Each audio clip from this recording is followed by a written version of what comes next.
cloud. There we go. Share my screen and we will send you the PowerPoint after. There's a couple resources on there.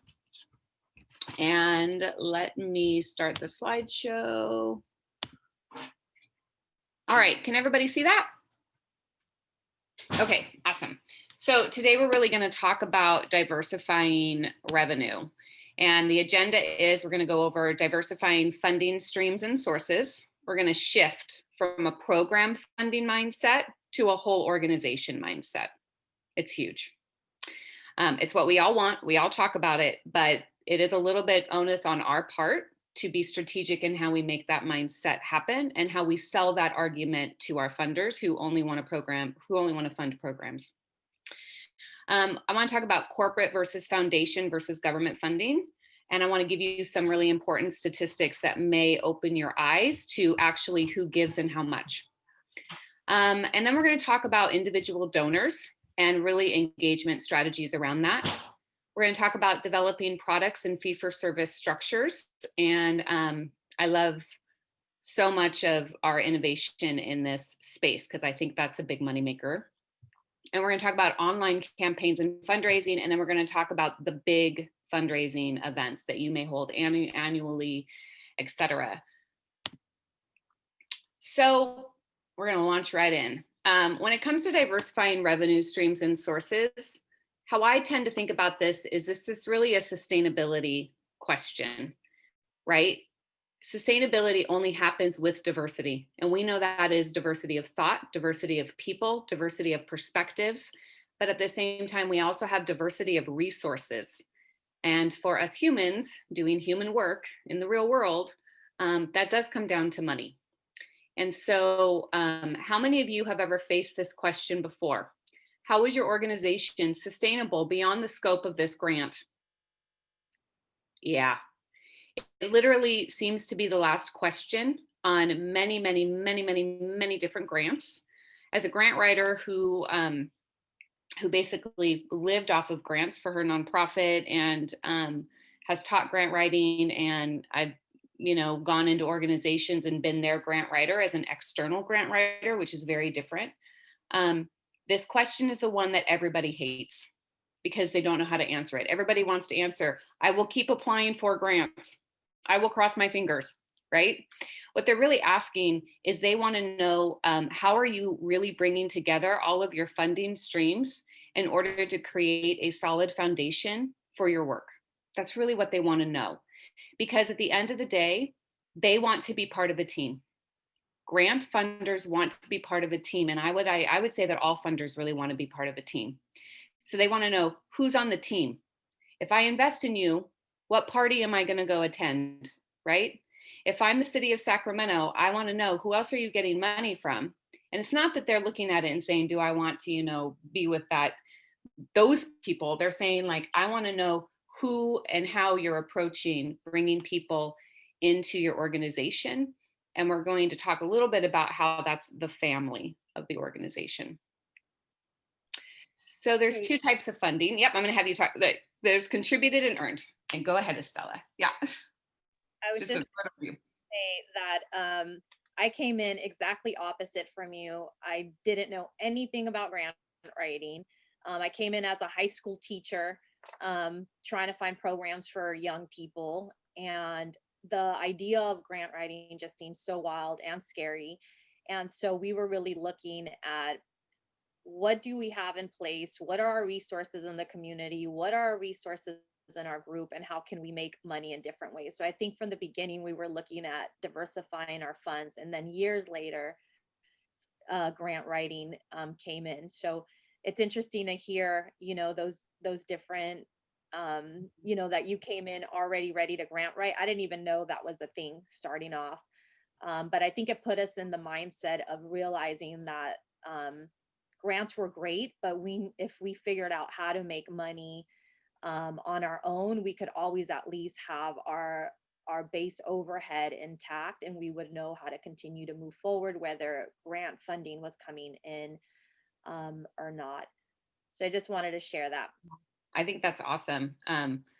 And it's true. And when I say, that question at the end of a grant, I just see that people struggle with that. But these are also conversations that you have with funders. These are conversations that you have with individual donors who may have a lot of money, who may know about philanthropy, and who have sort of been groomed and taught by regional foundations and other people who help them manage their money. You need to ask these nonprofits that you want to give to how they're sustainable. So this question definitely comes up a lot. And just by all means, this workshop isn't about grant writing. It's really about diversifying all those streams. And I'd love to share how I answer that, if that's okay. I'm Yeah. like, and I think I'm sure a lot of people are the same way, that when we have an idea for a project or program, we're going to do it regardless. We're either going to scale it up or down depending on what type of funding we receive, but usually we see there's a need in the community and we're ready to make it happen. We're hoping we get funding for it, but I think most organizations, most community groups are going to try to serve in whatever capacity they can. So I make that very clear that, with the support, we're going to scale up or scale down, but we're going to serve the community in this way with the resources that we have at hand, and that we would love for them to partner in order to really be able to expand, how many people we can serve. So that has actually sparked a lot of great conversations with funders throughout the years. Um, so if that's something that you do, if you're going to do the project or program anyway, like, let them know, be explicit about it, let them know this is happening with or without your funding. We're going to do it, in the best possible way that we can with the resources we have, or with the in-kind, you know services that we have. But I think they love to hear that. They love to hear that if you have that determination to implement this program, you're going to do it. I love that. That's really great. Our answer at 916 Inc. in the past has been a combination of that. And I'll just be honest, a combination of also name dropping. We work with this and this and this funder. We have these applications out to these other funders. We have, a board that's committed to X, Y, and Z. So we talk one about, our adaptability, about our commitment, and about who else we're trying to bring to the table, or who else we have brought to the table.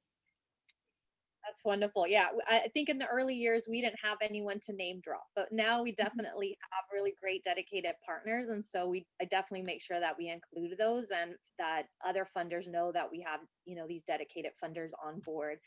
But in the early years, it was just like, we have a dedicated team or we have a community group, and I think that that's also really powerful. So if you do have a dedicated volunteer group, or you have other people who are going to be supporting, to include that information. Awesome. So that was just sort of like a kind of general overview. So one of the things that we have to sort of make in our minds, and also we have to sort of convince funders of, especially those funders that you meet that are really tied to only funding programs, right? Or you'll meet funders who say, we want to fund your program, but we won't pay for any staff. I actually try to stay away from those funders now. I try to have a really good, civil, open conversation. I've never denied the money that came, but I definitely have tried to further the conversation along to say the work is also for paying the people who do the work. One of the values at 916 Inc. is that we pay our artists. And so I know that's a lot of your values as well. And so just constant sort of education on that part.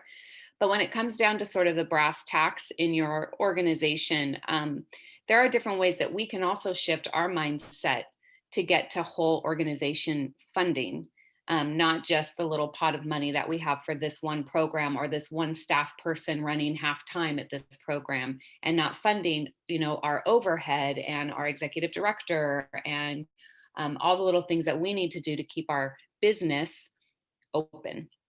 And so there were 4 things that Estella and I wanted to talk to you about on this slide. I'm going to speak first about the cycle, and then Estella will talk about sort of the multiple grants to one grant program idea.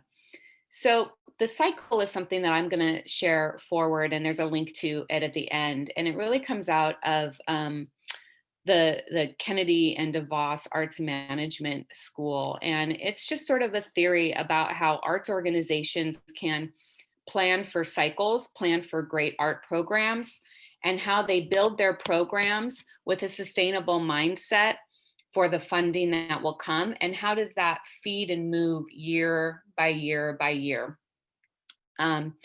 It's a framework that's not perfect, right? As no frameworks are perfect, but I think that the ideas in there are something just to kind of provide clarity, because it gets you to think about, you really have four main things to do.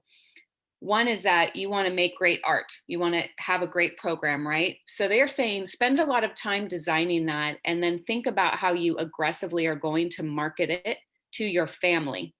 And the family, how they define it, is that's everybody who's involved in your mission and in your organization, from funders to volunteers to clients to audiences to your board and everybody, right?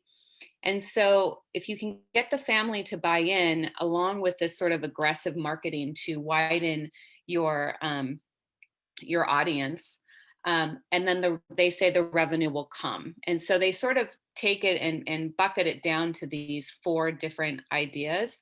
And so I'm going to provide you a link to their website, and then I'm going to, in an email, send forward a PDF that is about 8 to 11 pages. And it sort of breaks down exactly what this means and gives you some real clear steps about how you can do that. I often think sometimes, we get these great ideas for programs and they come about really organically and really beautifully, but maybe because we were so creative and heart-based and spirit-based and eager, we may have skipped over some of the strategies, some of the brass tacks that make sort of this whole sustainable cycle run between what you do and what gets funded, and what you do and what gets funded, and how you grow it from there.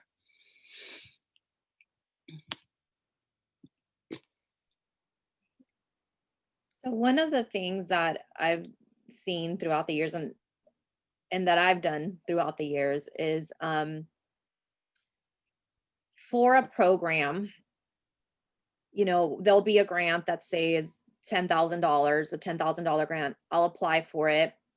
We'll use all of our resources, our in-kind services, that's our volunteers, donations we're receiving, and we'll implement a program that really costs $50,000.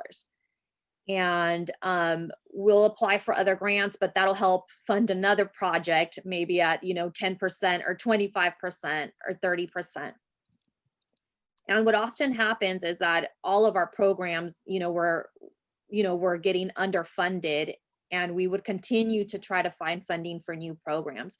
So one of the things that I learned throughout the years was to really focus on the programs that I knew were working, not to develop or design new programs just because it was a funding source, and to try to get one or two or three programs fully funded at that 50,000 or whatever it was amount. So like Katie said, sometimes we're eager, we know that there's a need in the community, and we just really want to make it happen, and we skip certain steps around sustainability and looking at this. So one of the things that has really helped is to come up with 2 to 3 projects or programs, really take the time to design and think through all of the different costs, all of the overhead, all of the staffing, the insurance, every single cost that is going to be in there, and really fully develop that budget for that program so that we're very clear on what the actual cost of this program is. Like I said, throughout the years, we've been very, creative with how we do programs. So we've been able to stretch and use all of our community resources, but there's still a price to that. There's still a cost to that. So throughout the years, we just really got better at becoming very clear on what it costs to run a program. So now what I do is make sure that we're applying for, if we need to, 2 to 3 grants that are going to fully fund that particular program, where I think early on I didn't realize I could do that. The reason I mention it is because I'm working with multiple organizations that I see do the same thing that I was doing, where we apply only for one grant for one project, and another grant comes up and we apply for another project. And at the end of the year, all of these projects are only getting partially funded. And then we're stretching to try to implement, a $50,000 project or program for 10 or $15,000, and just always trying to stretch that. So, it has really helped us to really have that focus on, here's the 2 to 3 programs we have really taken the time to fully develop, really think through the budget, and then applied to multiple funders to really piece that together and have the full funding for that program. And I think what you said, Katie, is super important around really thinking about our overhead, thinking about our staff, thinking about all of these costs that when we think about programs, we're not necessarily thinking about, that you're going to need insurance to be able to run, a community program to the public. And that's, a cost. To really include all of those different things so that you are able to communicate that with funders, and then clearly include that in the budgets for those programs. Mm-hmm. I also saw there was a question in the chat. Michelle said, I have a question about the why of programs versus orgs being funded. Yeah, it's come up quite a bit about that being an issue. And I just wondered what your thoughts are on why the funders want to fund programs versus the whole organization. I kind of have some ideas myself, but I just wondered what you were thinking about that. So I'll be really honest, in my experience, the funders who want to fund only programs tend to fund on the smaller end, anywhere from like $15,000 and less. They tend to be more volunteer service oriented entities. Like, I know that the 2030 Club of Sacramento, they put out a crab feed grant every year where it says, like, we're going to choose 2 nonprofits to fund at roughly $9,000 to $18,000 through our crab feed. But, we only want to pay for the program, but we won't pay for any staff. So I got that grant. It was great. However, I had to be, it can only fund a very small amount of thing, and I have to use volunteers to do it. And so it's not ideal. And so I would talk to them about it. And it really just comes down to what I've learned, and I've seen this in many, many different organizations, funding organizations like that. It's just that there's this idea that somebody pushes that says, we just want the money to go to the people who need it. And this should be charity. And everybody should be working at this cause from the kindness of their heart. It's a mindset issue that I've seen over and over again. And I have to be honest, it feels stale and it feels really outdated. Mm-hmm. I have yet to really meet a funder who funds above the $15,000 level who has this mindset. They will fund staff. They will fund the 10% overhead, even though I think overhead needs to go to 15 to 20% if we're being really realistic about the cost of doing business. So one of the conversations that I have with those kind of funders, and it sucks because half the time, 90% of the people at the table agree with me. And then there's like a holdout, like a devil's advocate, right? And so I don't try to say it is good or bad. It just sort of is. And, I say I have to run my organization like a really healthy business, which means I have to invest in our infrastructure, our foundation, and I have to invest in our people. Right? I have to pay them a living wage. I need to infuse professional development. If we want to keep being awesome, we have to do all the things that's happening in the business world as well. Mm-hmm. And so that's just sort of the argument I present. And it's just a mindset that I've just come across a lot. Maybe that funder's been burned before by somebody who didn't use the money to do the program the way they said they would. Right. Yeah, I was watching the webinar for the TOT grant.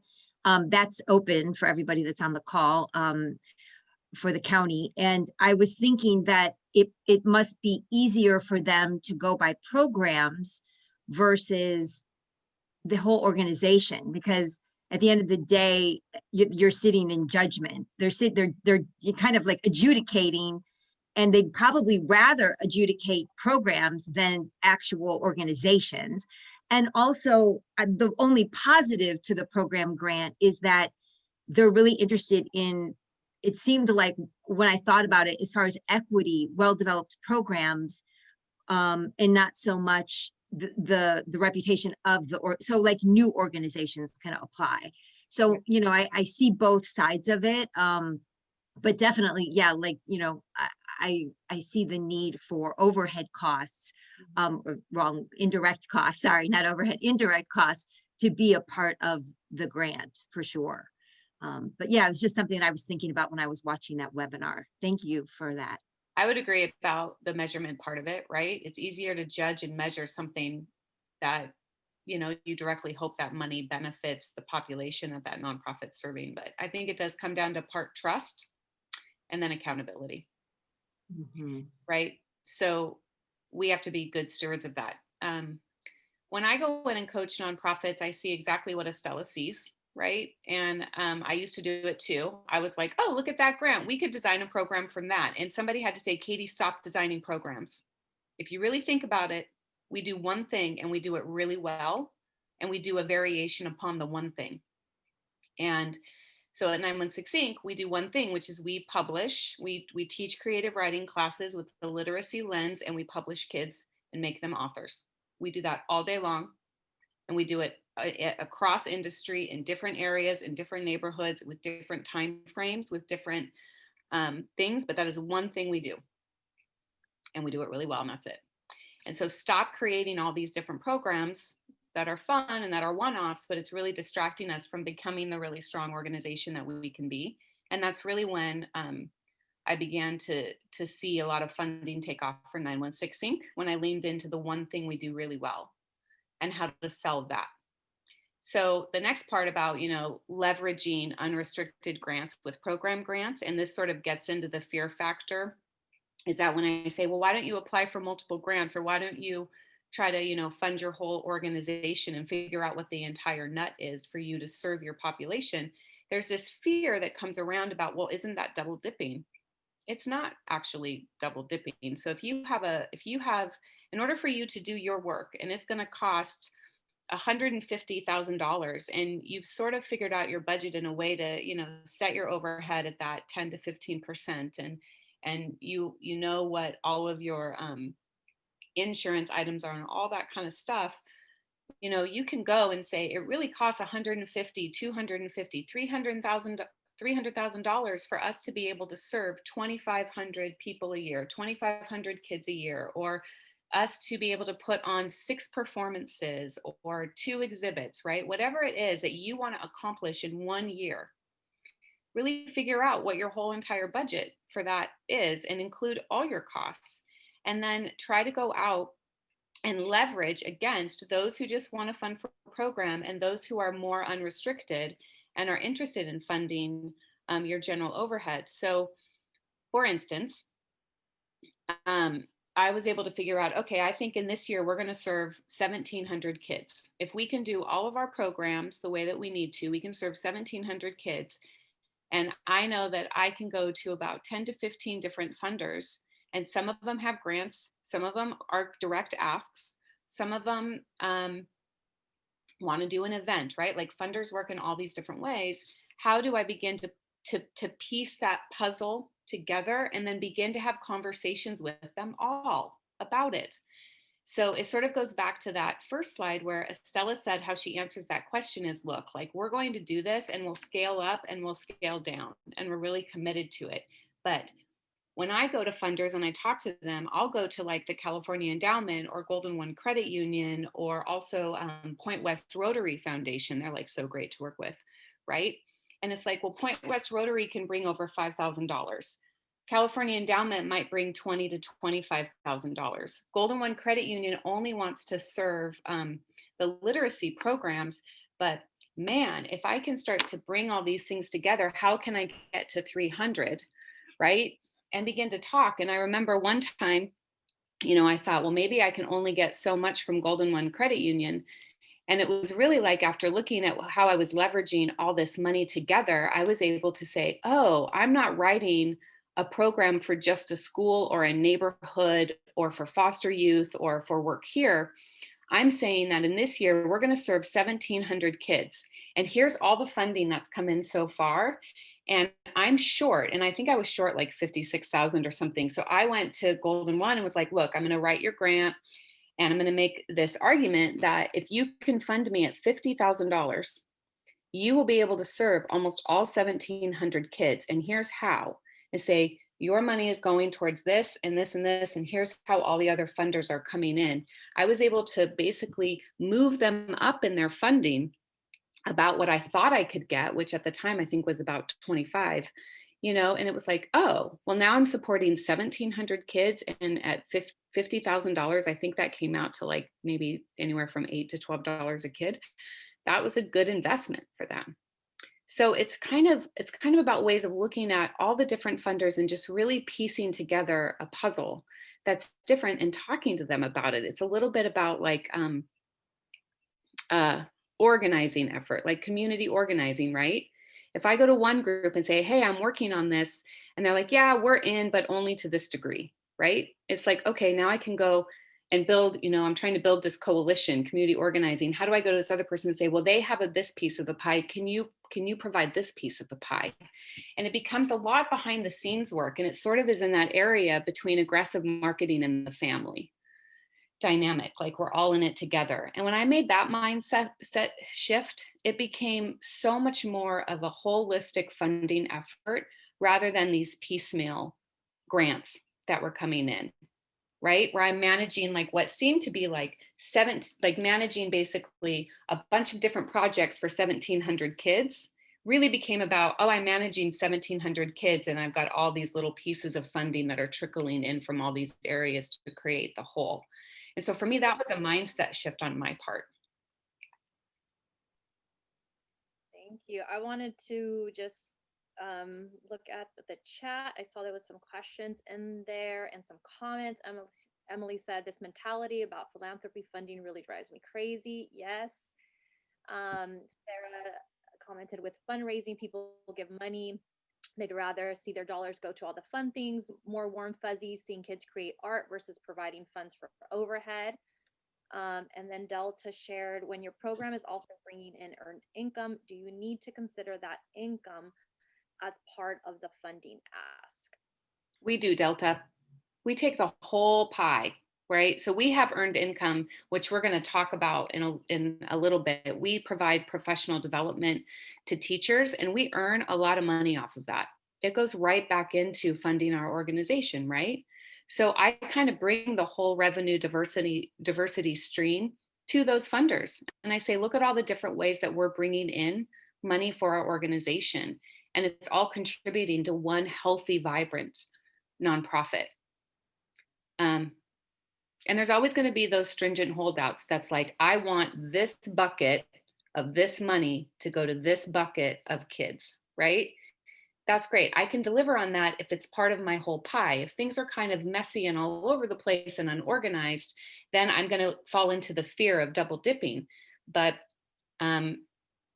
when you have somebody who kind of is clear about money and how money flows in and flows out in checks and balances and buckets, which I'll be honest, it's really hard for a creative person like me. I need a different brain for that.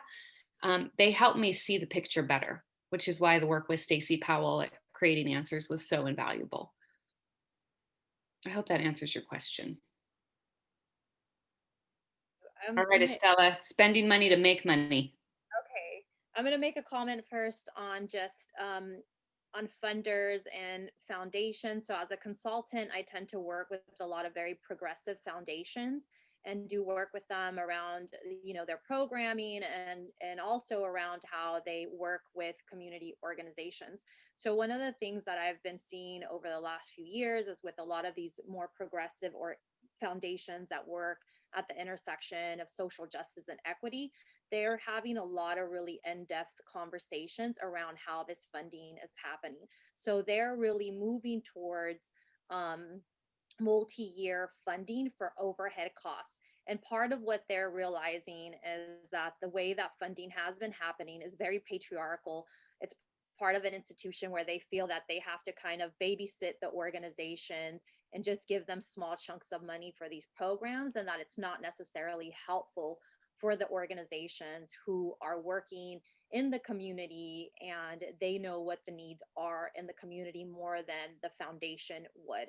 So I just want to share that because that's been really exciting to see that these conversations are happening, at that foundation level, and they're really looking to restructure the way that they're doing funding. A lot of these organizations are very progressive. One of them is the California Endowment, but I think other foundations and funders will follow the lead of some of these larger foundations. And so I really have seen that shift of going from 30,000 for a program in 1 year to 150,000 for 3 years, each year for 3 years. So I've seen that shift, beginning to happen at that level. So I just wanted to share that for me has been really exciting to be privy to some of those conversations, and just knowing that foundations are really starting to talk about it, and they know that it doesn't make sense. It doesn't, make sense for organizations.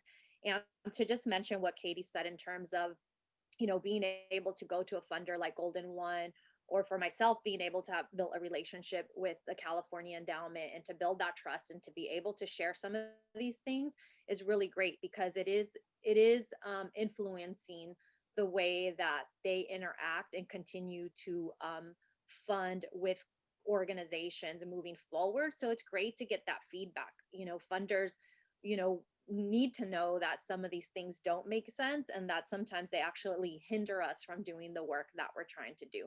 So that's been really great, that as a consultant, I'm able to have, some of those conversations and be very candid, where I wouldn't as a funder, but as a consultant, I'm able to say, like, this doesn't really work, just so that, this is not, we have to move around these kind of, this red tape that you set out for us to still do our work. So, there's funders conferences where this is the topic, which is super exciting to see. So I just wanted to share that there is a shift happening in philanthropy around how they're funding organizations. Okay, great. So you told me to share about spending money to make money. So one of the things that we learned early on was looking at the investment that was being made in us as an organization and figuring out how to really look at that as an actual investment. And so when I was looking at budget line items that a grant allowed for us to purchase, I would take time with the team to strategize and think through, how will we continue to fund this program or project past this year? If we're going to get the seed money to get this program started, what things can we invest in and put into place that would allow us to generate revenue after this? So I would really try to look at that budget, and the allotted line items to see if there were things in there that could potentially make us more money down the line. So examples of that, if there was specific program equipment that was allowed, looking at what equipment would allow us to, in the second, third, or fourth year, continue to generate revenue.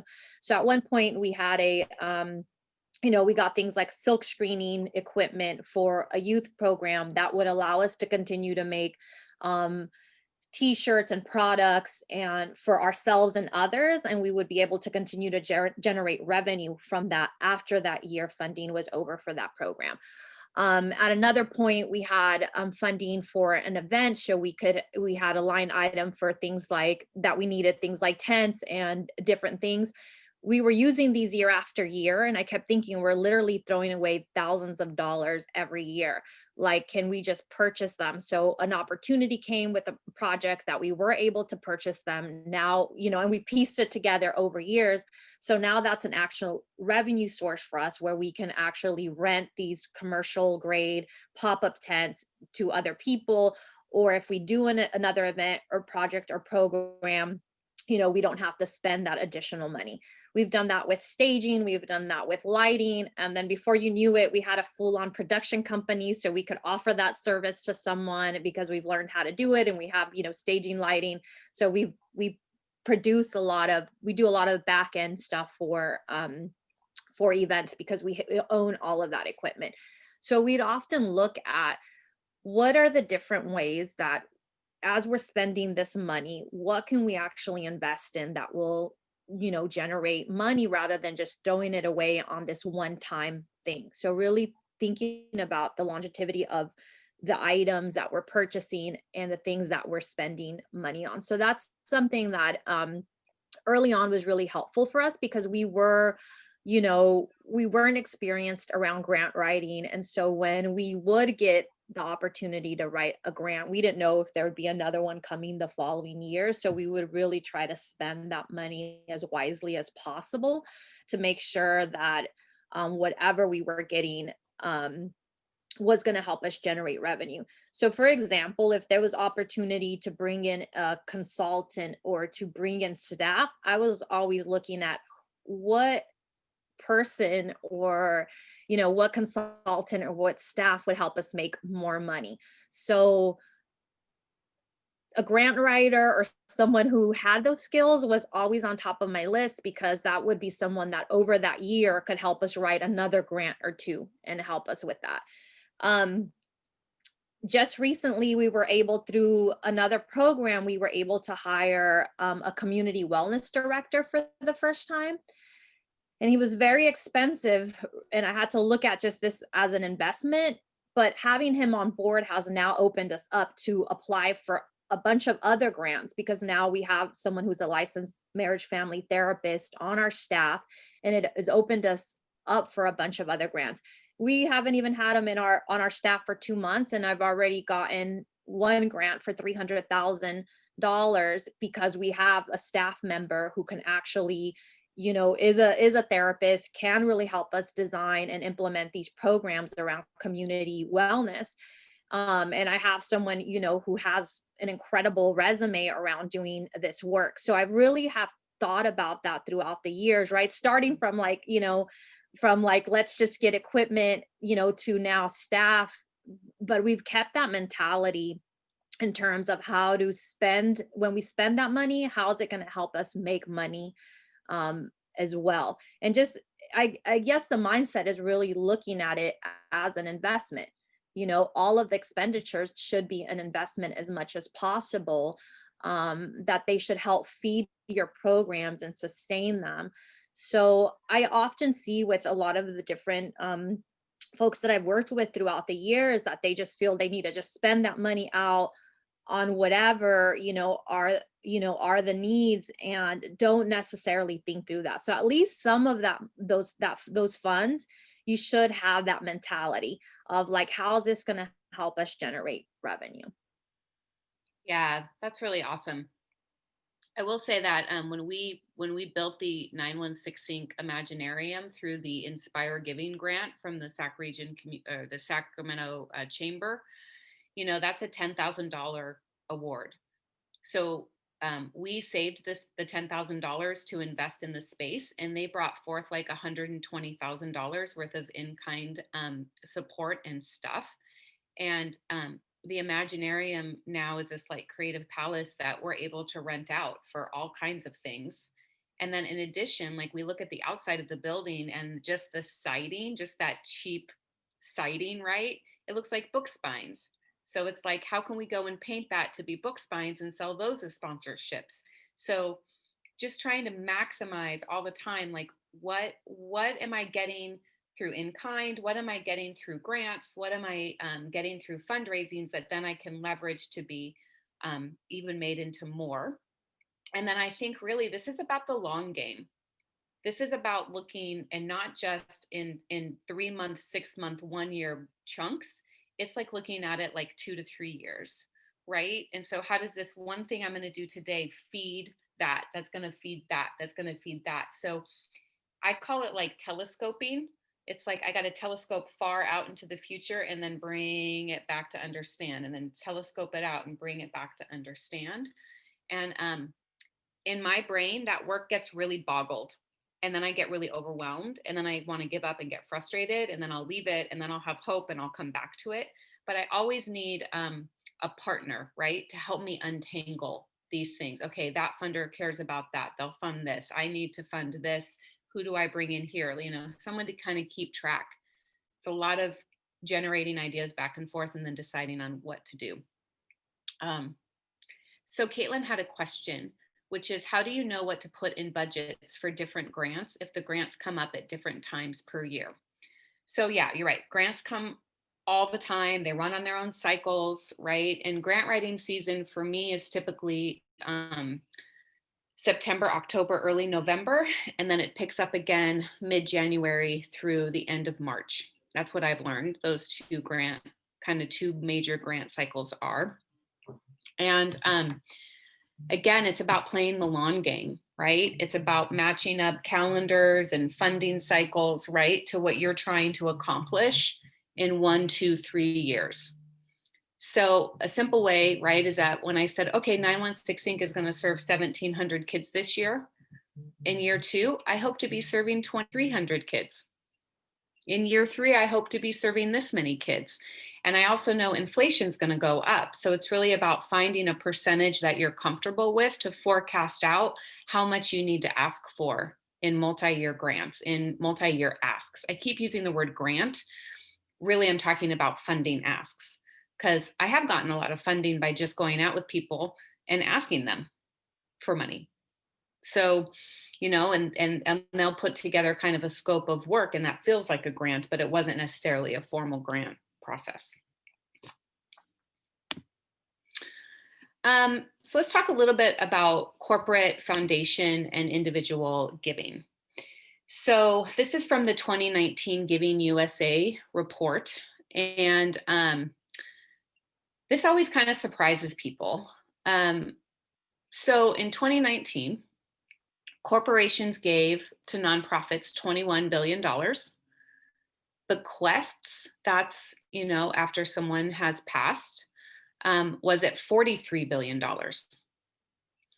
Foundations gave $76 billion, and individuals gave $310 billion. So this pie chart over here, I'm not sure these percentages work out so great in terms of what it should be, right? I mean, if you think about a bequest is at 43 billion and corporates at 21 billion, I'm not sure why they came down to 11 and 11, but here's the numbers. They just don't lie. Corporations give the least amount of money in the United States. So whenever somebody comes to me and says, well, did you go ask Walmart? Did you go ask Target? I literally have to put on the smiling face and say, yes, that's a great idea. And then in my head, I'm like it's just too much competition. So foundations give away a ton of money.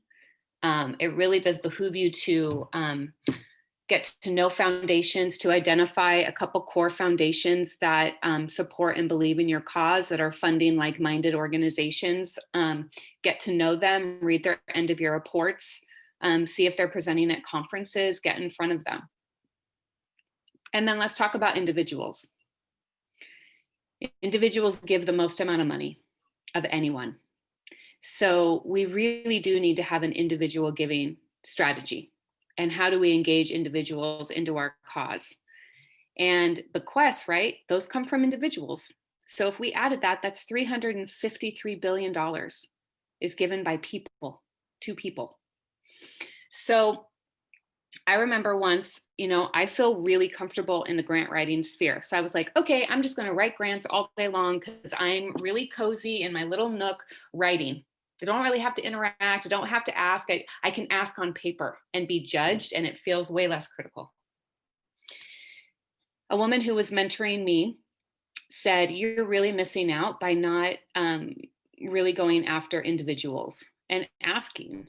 And I said, yeah, but I don't want to be seen as begging. I don't want to be seen as asking too much. I'm afraid of donor fatigue. Have you guys heard of this phrase, donor fatigue, right? People who ask and ask and ask. And what I really came to learn over time is that we don't ask enough. We literally don't ask enough. Our fear is getting in the way. And the way that we ask, it should be an invitation, not about shaming, not about pressuring. It's an invitation to engage. And we have to put out a lot of invitations to engage. And we can do that through a variety of modalities, which I'll share next. So I just bring in and point this out that, you know, for me, I lean hard into foundations and into individual giving. Government giving has its own red tape, as we've all seen, right? We're in this moment where we love government funding right now, right? All of us, like, we're like, oh, I'm so grateful for the CARES money. I'm so grateful for how our city has invested in arts and artists, right? But when you go after a grant that's a government grant for like the NEA, right?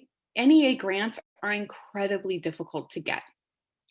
And they take a lot of time to write, and then they take a lot of time to manage, because government money comes with a lot of red tape and oversight. And so for me, when I'm looking at how to go after building my own diverse revenue pie chart, I'm using this formula. I'm not giving more weight to corporations. I'm not going to give a lot of weight to government grants that are kind of hard to get, even though when you get one, man, it's like a feeding frenzy, right? So kind of adjust your diversity revenue stream for what's actually happening in the marketplace. What do you think, Estella? Yeah, what you said early on really resonated in terms of, looking at foundations do give a majority of the funding. And I can't overemphasize the importance of building a relationship with a program manager and with foundations. I did understand this early on, probably in the second or third year of us being open. I applied for a random grant. I didn't know what I was doing. And, I took the time to email the email contact that was on there. It was with the California Consumers Protection Fund. And it was for technology for our students or for our youth at the time. And I started emailing back and forth with the grant officer there, a woman who was working there. And, I was new to everything. So I had a lot of questions. Then she's like, well, just give me a call. So then I got on the phone with her. And this started the beginning of a 3 to 4 year partnership with them and continuous funding. But it really came from her, me emailing and her just saying, give me a call, and us having the opportunity to talk where I could really just tell her what we were doing. Because writing, I have a master's in education, but at the end of the day, when it comes to writing, like, that means nothing. I'm like, writing, I need to take Katie's, junior high class for writing. I wasn't really able to, fully share what we were doing. It really made a huge difference to be able to get on the phone and for her to hear, like, hey, this is what we have going on. This is what we're doing. I'm not sure, how to write this. But something about those conversations got her really excited about our work and really made her feel like she wanted to help and support us. And for the next 3 to 4 years, while she was at that foundation, she continued to give us grants. She continued to help me, through the grant writing process, give me feedback. So early on, I learned that relationships was huge in grant writing. Being able to get in the ear of people who are program managers to really hear your story makes a huge difference. And so from then on, I really have seen program managers as partners in this work. They're people who are doing this work, they're looking for a certain thing. And, if you're able to communicate and, things align, they know who to go to because they've heard your story. They know about your programs. They know about your work.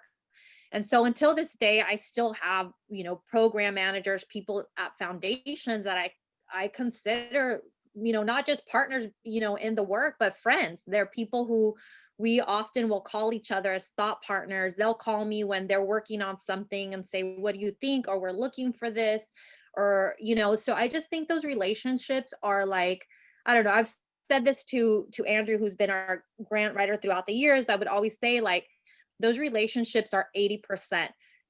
putting it nicely on paper and having good grammar is probably 20%, because I've had a grant, manager say, you know what, shift it, say it like this. It'll do better if, you communicate it differently. And so building those types of relationships where they're helping you, in the process is huge. So that part I can't overemphasize, like really take the time, to do that. And it does take time. It does take time, you emailing people. Um, but the 4 to 5 strong relationships that I've built with different foundations have kept us moving throughout the years. They're real partnerships that we are in trusted situations where we do get multi-year funding because we've built these relationships and have taken the time to cultivate them. So I want to just encourage that. In terms of corporate funding, I haven't done the best, and individual funding, I haven't done the best. I've just started to build relationships with corporations. It hasn't been our focus. Tim said corporations don't give to help the world, they give, or for the goodwill, they give for the PR value. And that's pretty much the mindset I had, where I was like, I'm not trying to get, corporate money. I come from a social justice background. I'm part of a collective that's on the spectrum of that, right? So there's all kinds of thoughts. At the end of the day, a bunch of this money has a lot of different connotations to it, of where it comes from and how it was gained. I've had to just move past that and focus on the work we're doing. But I definitely, Tim, that was my mentality. I'm not even going to go after it. This week we just announced we got corporate funding from Sierra Nevada Brewing Company and from the King's Foundation, a total of $35,000, which is helping with our food baskets. So my mentality has definitely changed. I've met, some great folks. I know there's some really good people that work in these different corporations, and they're also looking for partners. They'll have a certain chunk of money that, you're right, is usually for their PR and marketing, and that they have to get out for just tax reasons, right? And that they prefer to take it over to a nonprofit.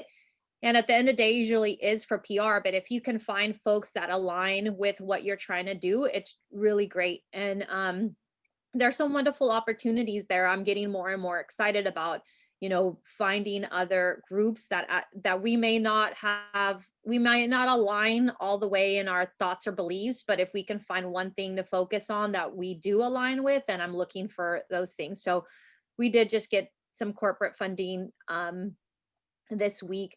And around individual funding, Katie, I wish, I'm getting inspired just in talking to you as we've been working for getting things together for this session around individual giving. And even just seeing these numbers is really exciting and encouraging. We've felt throughout the years really bad asking our own community to give funding to us, because we know that a lot of folks have limited resources, especially during times like this. We don't want to put out that ask. And so we've had, very minimal funding there, but it's been consistent funding. So we've had 30 to 50 people who every year donate on our Patreon, which is really great. It's $500 to $600 a month that we're getting of, I would say passive income, right? Like there's not too much there that we're doing. It's just kind of coming in. Somehow throughout the year has become a tradition for like a group of different people, for whatever reason, to put us as the organization to give money to on Facebook, for causes. For your birthday, you can choose an organization. So we have a group of people who will do that for us. There are people who've worked for us in the past, or old students, or old board members, current board members. So there's a variety of folks who have done that, and we get a good $6,000 to $8,000 just from Facebook things, and it's usually maybe 500 from here, 250 from here, 1,500 from this one. But at the end of the year, it's a good $6,000 to $8,000 every year that comes in from people putting out that ask for us to individuals via Facebook. So that's been really great. But I'm really excited to continue to look at different ways that we can engage community members, especially knowing that, you know, folks do give at that level. And one thing that we realized during this difficult time is that a lot of people are looking for ways to help. They might have, you know, they haven't lost a job during this time, or things are continuing to grow on their end, and they're looking for ways to plug in and help. So that encourages me to put that ask out, Katie. And a lot of our you know, our staff and different people, they keep saying, you know, keep encouraging us to, that even though we have funding for certain things, we don't know if we're going to have funding, for example, for our food boxes past this year. We have all of this, you know, influx of federal funding right now through the end of the year. So it is a great time to show people what we're doing and ask for support so that we continue to have that funding past December 31st. So that's something that everyone's been encouraging us, you know, on our team, that I've been a little bit hesitant to, but you know, to do it because I feel like we have money for it right now. But they're right, after the 31st, we won't. And it's a perfect time to allow people to help spread that into the next year. Yeah. That's awesome. Yeah, let's go to individual giving for strategies about that. I do think that it's an invitation, right? So the more you can get comfortable with the idea of offering invitations to give rather than asking, it's just a mental shift that might unblock you. I will say that when I left 916 Inc. and I retreated into being a hermit to take care of my health and my family, I dropped off the scene, right? I dropped off the philanthropy scene and the nonprofit scene and in my circles and in my community. And I was just sort of like, for lack of a better term, you know, I live up in Fair Oaks, like a suburban kind of mom. And it was like, I had this pause from all the work that I was doing in the heart of Sacramento. And I realized on my social media bubbles and in my mailbox, I was not hearing about nonprofit work. And there was this one day I woke up and I wanted to scream at all my nonprofit friends, you're not asking enough. We don't know about you. You're not banging your own drum enough. You're not asking and offering ways for me to give and participate and belong to your cause. That was really apparent to me once I retreated into the bubble of just sort of ho-hum everyday life. So 916 Inc., people always think we have these big, deep pocket donors. We don't. Like, we kill the big day of giving off of $15 to $25 donations. We have thousands of people who give to us in our database, and they give very small amounts, and it's beautiful. I would rather build a sustainable, solid foundation off of 500 to 3,000 people giving small amounts of money consistently, rather than relying on 10 huge donors who write checks with big zeros. That is not sustainable. Sustainability is just really growing and spreading wide and far, not narrow and tall, and you can fall over and break. So in order to build that well of far and wide, you have to give a lot of invitations for engagement and give invitations that fit certain communities and audiences that you're asking, right? So a lot of the fundraisers that we do, like, we just attract a lot of millennials. Millennials are going to change, by the way, corporate responsibility. They already are. 73% of millennials work in the workplace. And I was just doing all this research for my book that they absolutely are demanding corporate social responsibility gives more. And we're seeing corporations rise in their giving and different ways that they are giving and engaging. I think that's like super exciting. Will it pan out in the next 10 years fast enough for our needs today? Maybe not, but we're in it for the long game. So let's talk about individuals. So, you know, if I'm going to offer an experience for millennials, I can't have it cost a ton of money. And it better be warm and inclusive and hands-on in some capacity, right? Now, we also know that white baby boomer women actually control a ton of wealth in this country. And they actually give to charities more than anybody else, any more than any other demographic. Women ages 55 to 75 give a ton of money. Am I going to tailor experiences like I would to a millennial as I'm going to an maybe upper middle class white baby boomer woman, right? I'm going to have a different experience, a different invitation. So really you need to know who gives to you, even at the smallest amount, who's giving to you right now. They're there. Invest in them and grow together. So here are some engagement strategies. So one is that individuals give because they're issue focused. Something in their values calls them to your mission. Something in their past. We're all driven by our backstory. I firmly believe that. Some experience, something they've witnessed, some injustice that they've seen. They're engaging with you about some issue that you're working on. Lean hard into showcasing to them how they can be part of the solution. Experiences are great, right? Hands-on experiences, especially when we can go post-COVID, right? What do you do so well that people want to be a part of? So when I go around and sell creative writing and literacy for adults to give to our kids, all of them, and I'm not kidding you, mostly all of them say, well, I want to be a published author. I want to go to that creative writing workshop. Great, we have an opportunity for you and it's free. It's called the 916 Inc. Write Night.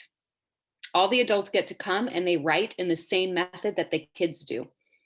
We actually don't ask for money, but man, do we get a lot of donations on the back end. Do we pick up a lot of donors willing to give on Giving Tuesday and Big Day of Giving? Do they go and talk about the amazing positive experience that they had in our organization and become sort of natural ambassadors? Yes. Breaking bread to learn, host a dinner, host a brunch. Those work really well, right? Come and break bread with us. Come and know who we are. And then I'm going to talk to you for 5 to 10 minutes about what we do. That's it, right? Always donation buckets. We have these clear buckets that have these headers on them. They're just postcards you slip in and it says, give to our kids today. And they're everywhere. Every event we go to, it's like the proverbial giving basket is out. It's just an invitation. Drop money in it or not. I'm not pressuring you, but it's there. I go to so many events and a lot of the ones from the grassroots level, I don't see any way to give.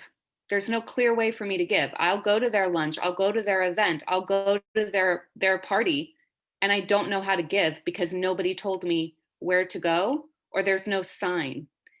One thing that we do at 916 Inc. is at our annual event, we have giving ambassadors who wear sashes. Ask me how to donate.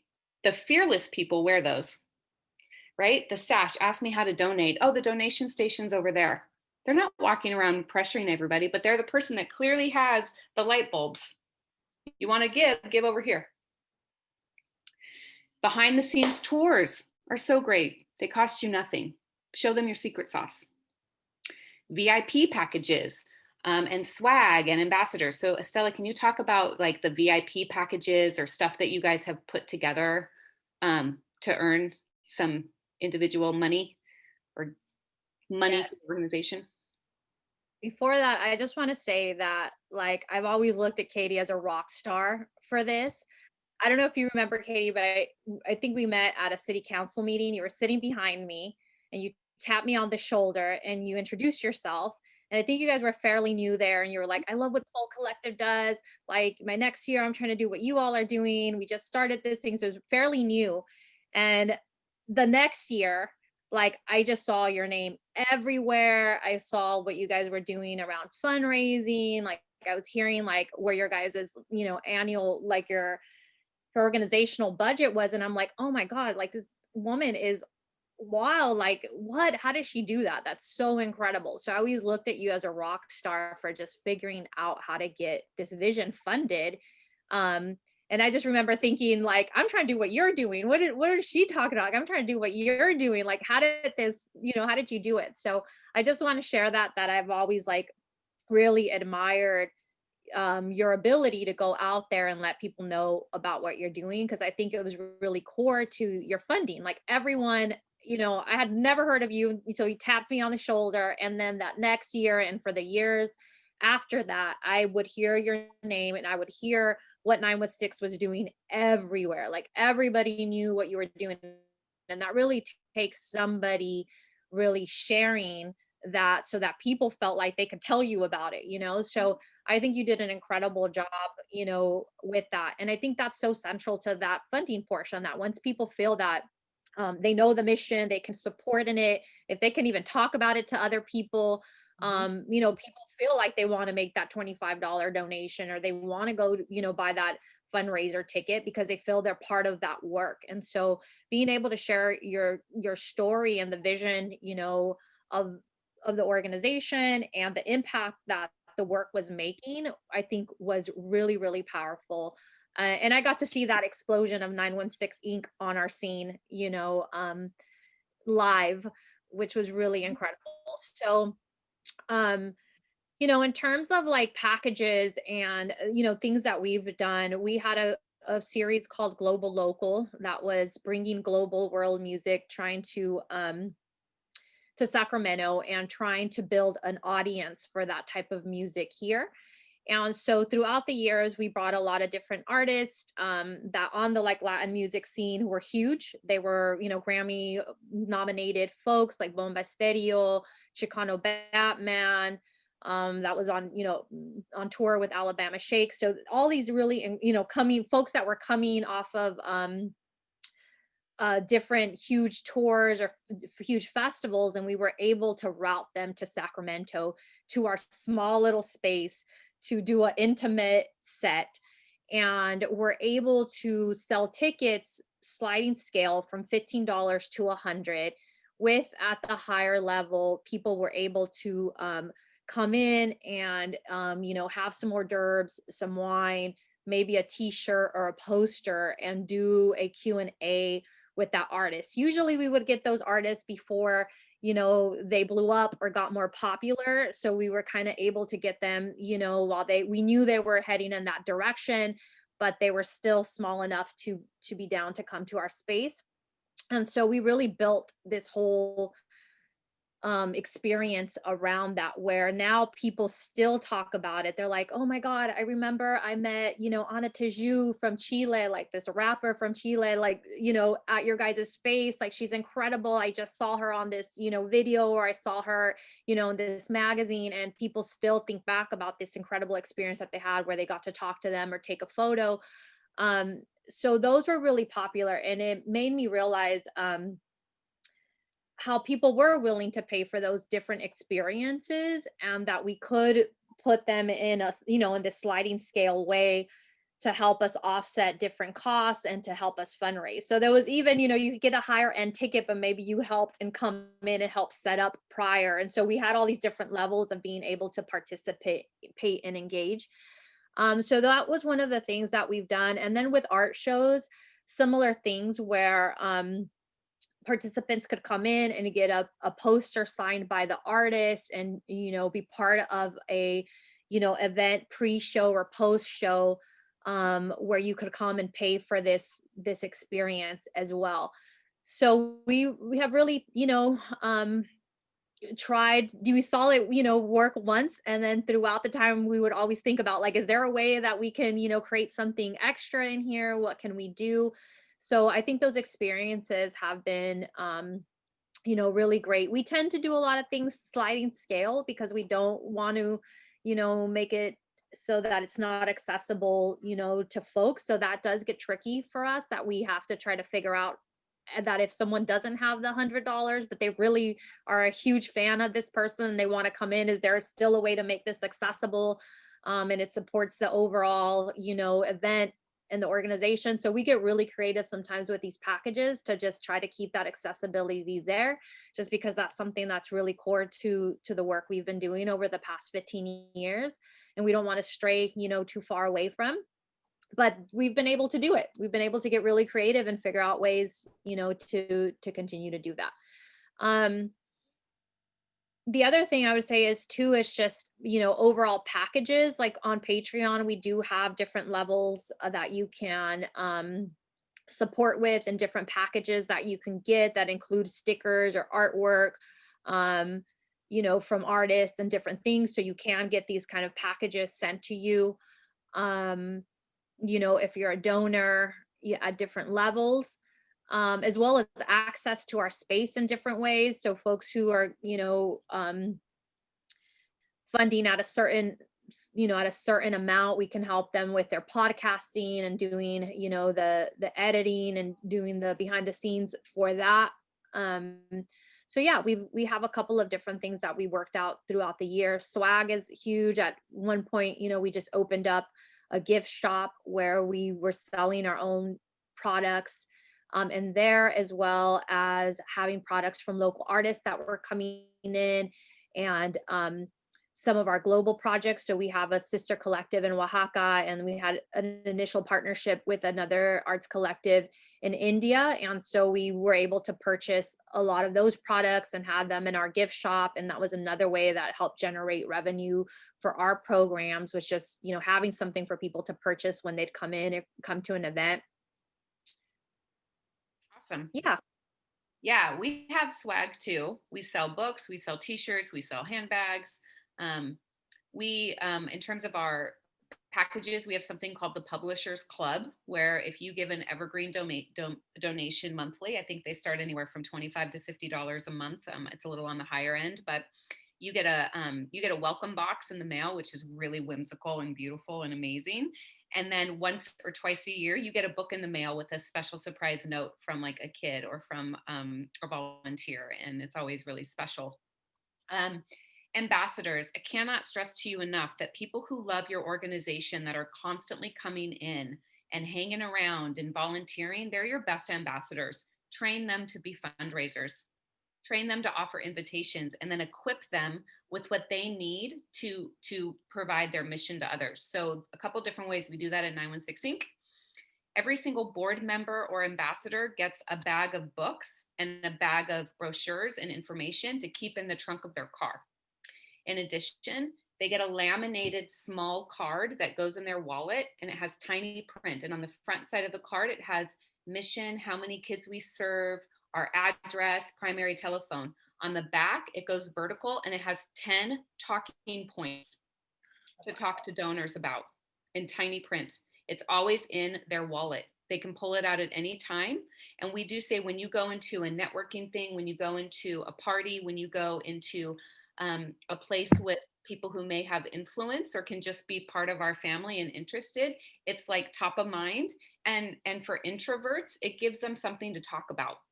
So the other thing is that ambassadors get a little 916 enamel pin to wear out and about. Does everybody wear it all the time? No. But man, when I go out, they're on every single one of my business jackets. So they're just always on my lapel. And as an introvert, I know you're shocked that I'm an introvert, and I actually am. But as an introvert, I have to really, I have to like embody a persona to walk into a room, I swear to God. And I'm like, okay, I can do this, right? And like, I have my little lapel, I'm like, I'm just going to talk about the thing I love. That's it. That's what I'll talk about. And they'll either hang out and talk to me, or they'll go find someone else. Okay. Met a lot of good people that way.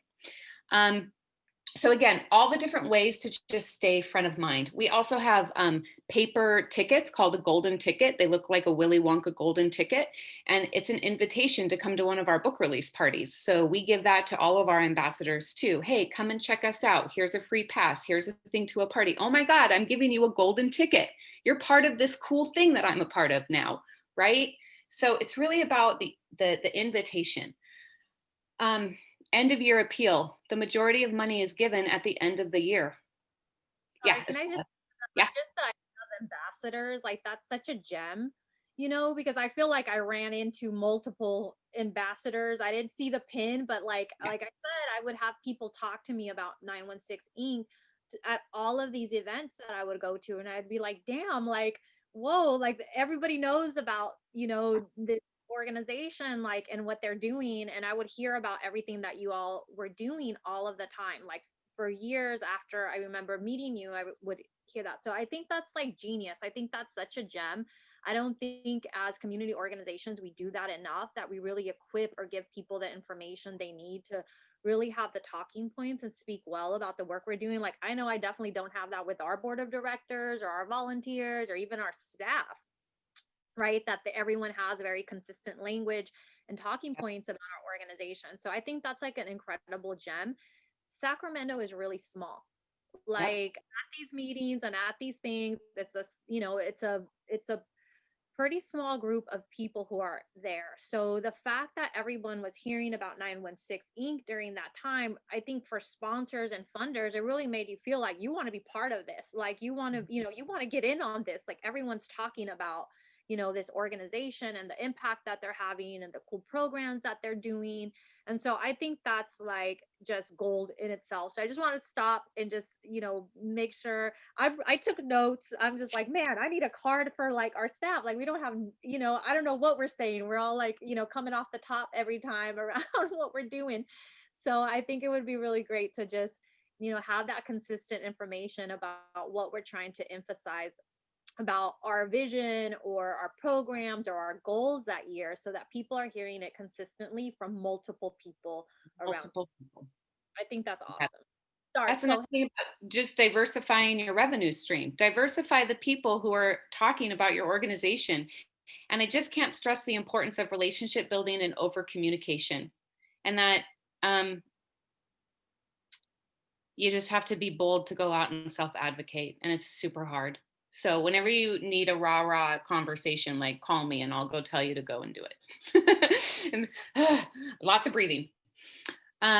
Okay, so end of year appeal, you absolutely need to send out something at the end of the year and ask for money. It doesn't need to be the stuffy letter that many of us get in the mail, the 2-page letter with all the bold print, and it's just like yammering at you on the sheet. It can be an end of year thank you card. It could be a holiday card. It can be a postcard. It can be anything that you just really need to just give them an opportunity to give at the end of the year. That consistently for us brings in a ton of money. You will also see another bump from individuals in February, a tiny, tiny bump. Because what happens is they give in December, you send out thank you cards in January, they will give again in February. And then they're going to give again in May if you're part of Big Day Giving, and that's part of your engagement strategy. They get another touch point in August from us, another touch point in October and November, and one final one in December. So what are those touch points, those invitations that you're cultivating all year long strategically? What do I have over here? Oh, giving days. You have Giving Tuesday. We do Giving Tuesday. We don't do a big push for it, but we belong to it. Some people love to give. All right, newsletters. I wasn't putting out a newsletter for a long time. And a woman I know, who I can't really say her name, she just fundraises for one cause. She has no program staff. They run no programs. She literally just fundraises for one cause. And she does it primarily through an annual event and her newsletter. She sends out 4 newsletters a year. And those newsletters have remit envelopes in them. You really need a remit envelope in everything you do. And when I wasn't putting remit envelopes in everything, she yelled at me. And I said, why do I need a remit envelope in every piece of communication that I'm sending out?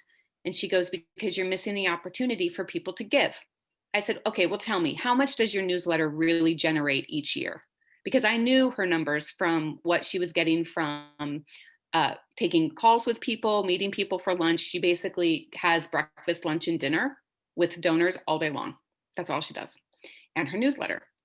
$220,000 comes in a year from her newsletter. 4 newsletters a year, $220,000. And literally all this woman does is relationship build. That is it. So a remit envelope goes in every single book at 916 Inc. that goes out the door. It goes in every single newsletter that goes out the door. It doesn't go in thank you cards. That's it. But it is everywhere. And they're all over the place. And they're cheap to have. Evergreen donations have a way for people to give on a monthly basis. If you need a model for that, look to Cap Radio. Planned giving, right? We saw that bequests were at $43 billion. Planned giving is a whole other beast in a nutshell that would require a whole other webinar. But you can start to learn about it, but I call it advanced fundraising. I never got there. But it was important for me at one point to have what's called a fund at Sacramento Region Community Foundation. Fund holders are usually big-time philanthropists, people who have a lot of money, who are definitely in the money realm of thinking about taxes and bequests and planned giving and charity. I don't come from that world. That wasn't my family. so I don't understand much of it. But people who have a lot of money figure out how to give away money in the best tax way possible. So you need to have a fund open at the Sac Region Community Foundation for those fund holders to be able to direct money into your fund. Can you access all your money? No, there's definite rules about it. You can access typically about 4% of what's in your fund every year. I was gracious enough that Doug and Milena Osi opened up a fund for us at the Sac Region Community Foundation with $15,000. And that having that fund open allowed for other fund holders to know about us and to give. So it's almost like a savings account for your organization when times get tough. So look into all of that. I want to go back really quick. We have about 15 minutes. When it comes to grants, and I think Estella and I kind of really already talked about this, is that, and we're going to go over all this again in the lab too, but really more hands-on with you guys talking a lot. So don't feel like you'll miss out on too much. But in grants, you're playing the long game and you're playing the short game. And in the long game, right, you're looking at that 2 to 3 years. What are your goals? What are your accomplishments? What do you want to go and do and fund as a whole mindset versus just piecemeal programs, right? So you're going to have to take some gambles, and that includes risk and uncertainty.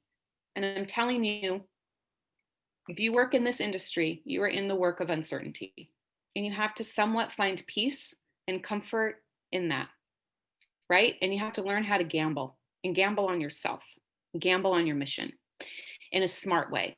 You got to play the long game of investments. The short game, right, is really for me about filling in the gaps, right? Okay, I'm short like $5,000, $20,000. How do I go and fill the gap doing a short game play, which are mini grants, which is a mini fundraiser, right? Sometimes it's enough to say like, oh my God, I'm short $5,000. I might just put out a post on social media and say, hey family, 916 Inc. wants to do this really cool thing, but we're short some money. Could you make a donation today in lieu of your cup of coffee out? You would be shocked at how many people give and rise to that call. But you have to ask. You have to invite. And then when it comes to vetting your opportunities, there is a strategy in which grants that you go after.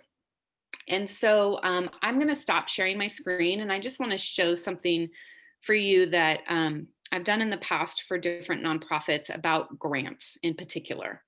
So, and it sometimes is really helpful. So let me share my screen over here.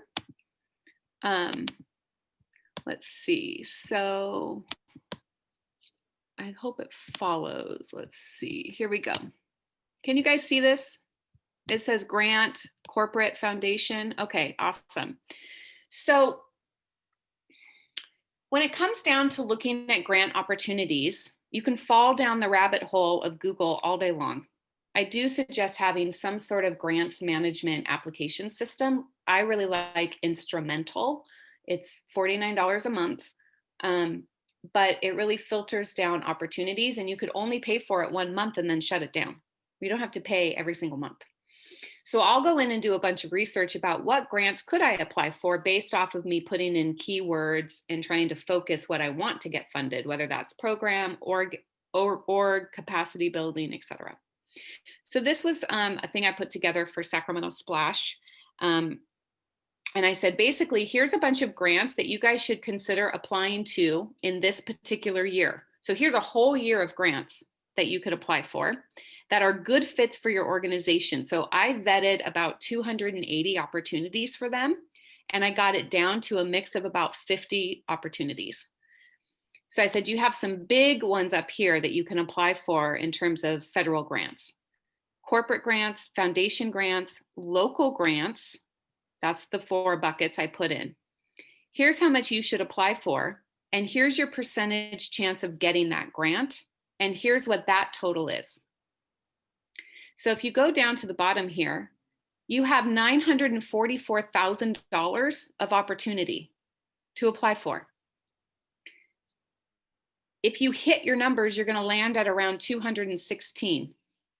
Now, I'm not going to promise that they're going to land at 216, but wouldn't it be awesome if we landed at 108? That would be amazing, right?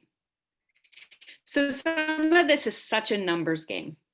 It really is about the number of applications you float out. Your improvement model, when you realize you didn't get the grant, why didn't we get the grant? Make the tiny tweaks, right? Keep going forward. It's really a numbers game. And as artists, we live in the world of rejection. So let's just apply that to the grant world. Just tough skin, keep going forward, keep refining, doing good work. And I do believe that cream rises to the top. You will be cream in a good way. So that's kind of a tool that some people use to forecast out how much money in grants they can get. I'm going to stop the share. We'll go back over to here. All right. I would just say, please don't ever take it personal if you don't get a grant. I definitely have worked with folks and they get so heartbroken, or they think it's a reflection of their program or their work they're doing. It is not. I work with folks who are grant officers. So there's always all types of internal things that their foundation or whoever has to kind of meet to, give out the funds. Could be like the panel and who's on there. There's like so many different reasons as to why, right? Getting thousands of requests and only having, 5 grants to give out. So definitely, do not take it personal. It's not a reflection of your program, your project or your work at all. And we do the same thing, Katie, where it's a numbers game, really trying to look at it every year and see who do we have a better chance with, who are we aligned more with, and try to make a mix of, kind of what we call low hanging fruit and maybe some kind of longer term, prospects of even just getting our name out there to some funders sometime. And thinking maybe in the second or third year, we'll have a better chance, right, of applying. So it is a long-term game. Yeah, absolutely.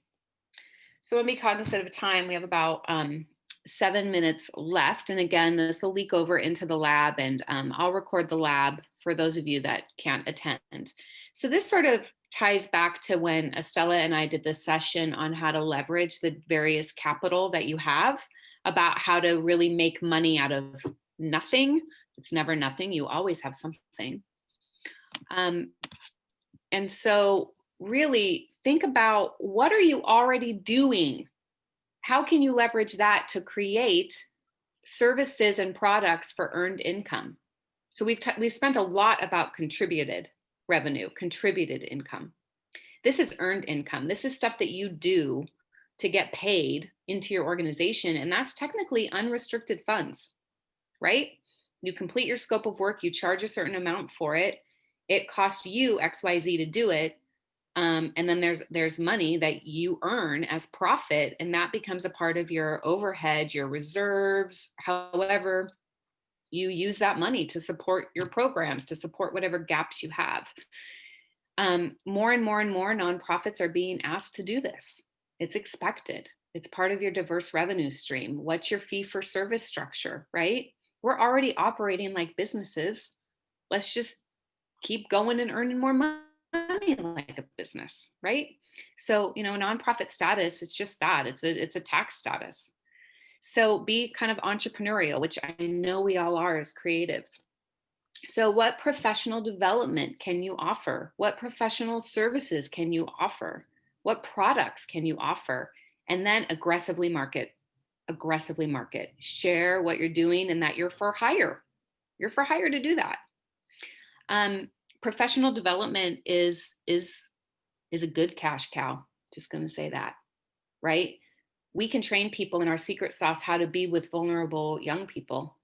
I can teach teachers how to better teach writing, and their school districts will pay money for that at a rate that they won't even pay for our programming, but they'll pay for professional development, right? So that's really about learning what your secret sauce is as well. And then I know Estella has talked so much about professional services, like you guys put on awesome parties, get paid to put on awesome parties. Yeah, this is like a big part of, our income. Again, just coming in, not knowing how to write grants. We're like, what can we do to make money? Okay, we're, hosting events. Now we're curating events for people. Now we're doing the back end of events for people. Now we're doing video for them. All the way to creative and cultural consulting. So it really was about, who do we have on our team? What skill set do we have and what services can we provide? It actually has gotten so big that we're now really thinking about having, a for business side of the organization, having a whole other side of it to partner with, because we're getting asked on a regular basis to do these types of services. I mean, that's why I even have a consulting business, because I was doing it so much that I'm like, oh man, like I got to figure this out. Um, so this is a huge part of it. It was really just doing what we were already doing through our programs and then offering that to other people to support the work they were trying to do. Whether it was putting on an event or trying to think through how to bring, more cultural engagement into their institutions or into, to their sites. So working, with schools, with museums, with city government, with foundations around all of the different things we were already doing, and really just providing, those support services and ideas. So that part is huge. I think, whatever you're doing, you're probably doing it really well. And, it can help other people with the work that they're doing, whether it's just engaging and knowing how to engage with young people, whether it's being a thought partner for other, for educational or institutions or art institutions around, engaging with young people or different cultural groups. It's really valuable to folks. And I didn't realize that until, I started getting paid for it. And I was actually giving it away for years. I was just doing it all of the time for years. And then I got like the first, $60,000 offer to do it. And I was like, what? Like, you'll pay me for this? And it was literally the first time I realized, like, man, I could be charging for this. Like, what the heck? Like, so it, yeah, it's just something, that I didn't think I knew early on. I didn't know that people would pay to learn, really about our secret sauce and how to do it. So I really encourage that. That really is what helped make our organization financially sustainable, and to just really leverage all of the skill sets that we had, myself, and then just within our team, and then offer it to others. Yep. And then I don't even market, to be honest. The only marketing I'm doing is talking to people about it. But it's like, we're not really like, I don't have printed posters or flyers or anything like that. I'll just, I started letting people know, like, oh, by the way, we're also offering like sound. If you have an event, we'll do your sound, or we'll do your lighting, or if you need, curation services, we'll find artists or performers for you. And then it really became word of mouth, and that's really like, it's just before I'm done with one gig, for the organization, there's already another one lined up, and it's just become that. And now there's these annual like conferences that we're helping put on, or different things that have just become annual gigs for us. um and a lot of these folks pay out of, like Katie said, they're going to pay you way more than they would for a program. So with some of these foundations, we're putting on their events, or helping them curate, some of their programming for a conference or whatever, and they're getting us $20,000-$30,000 a pop, whereas if I applied, I wouldn't get that for a program, but like they're giving it for like a 1-day event, which is really interesting. So that was something that, like I said, in those early years, I didn't even know it was a thing. Like, I just learned by experience, and it really has brought in, some revenue, diverse revenue, that is, like Katie mentioned, unrestricted funds that now I can use in our organization to support staff, or support overhead, or, work on our building or whatever, because there aren't all these strings attached to it. Yeah, absolutely. When I learned that I could go charge $3,500 a day for a 6-hour training with teachers, why wouldn't I take that? Why wouldn't I go try to book two $3,500 a day sessions to bring $7,000 a month into my organization, and I can do whatever I want with that money, and it costs two days plus prep of my time. That's a good return on investment. Okay, so we're going to pick this up in the lab because it's 12 o'clock, but I will say that the next 2 slides are really sort of stuff that you probably have really thought about for a long time now, or you're already engaged in. So the other one was online campaigns and fundraisers. We were just going to talk about giving days, big day of giving, Giving Tuesday, online crowdfunding websites, like GoFundMe, Causes, Indiegogo, and then corporate and business match employee programs. They're pretty basic, but tap into them. And then the last thing we were going to talk about was really that sticky nugget of an annual fundraiser. Do we have one? Do we not have one? Do we have to throw a gala? Can't we just have a chicken dinner? What is it, right? So we were going to give you some different strategies to engage in some type of annual fundraiser, whatever that means for you. And I know you've all seen different models of that in our region as well. But I would encourage you that you should have some sort of annual event. However, it doesn't need to be the chicken dinner gala. In fact, it really needs to be branded with your mission and your brand and the experience of what you do for your clients. That's my personal viewpoint. So we'll pick this up again in the lab. I'm going to send forward these slides. The other thing I was going to share with you was a regional funding list of funders that I've been lucky to get funding from. I struggled to find a list that's like, here's all the local funders in the region of who you should apply to. So I'm going to share this as a public document that everybody can add to. And then lastly, when we do the lab, we'll go over those few slides, but what we'd like you to do is to identify your current revenue stream, like bring in your pie. How much do individuals give? How much do grants contribute? How much do fee for service earned income, right? Some of it will be at 0, 0, 0. That's okay. Know your numbers. Face the numbers. Know them. Bring a pie chart. And it doesn't have to be like a real pie chart. Like you could scribble down your numbers. Well, I think it's estimate this. Bring your estimates. And then try to identify 2 new funding strategies that you might try in 2021, and we'll kind of work feedback with the overall group. And I'm sure there's going to be a lot of great information and questions that's happening. So thank you again today and for being here on the sticky subject of money. But as much as I have hated money, money also does really amazing, extraordinary things. So I've chosen to love money because it brings beautiful gifts, and to quit shying away from it and fleeing from it and feeling weird and awkward about it. So thank you. Thank you. Thank you both so much. Hi, everyone.